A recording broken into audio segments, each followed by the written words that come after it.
Гал дахиад жилийн шилдэг барилгууд тодорлоо. 15 дахь жилдээ болж байгаа энэ арга хэмжээ сар шинийн өмнө болдгоороо онцлогтой юм а.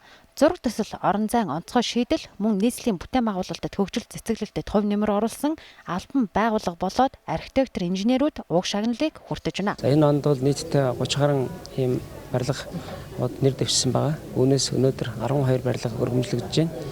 За энэ жилийн тухайд нэг давуу тал, онцлог тал гэх юм бол шилдэг барилгыг анх удаага тодруулж байгаа.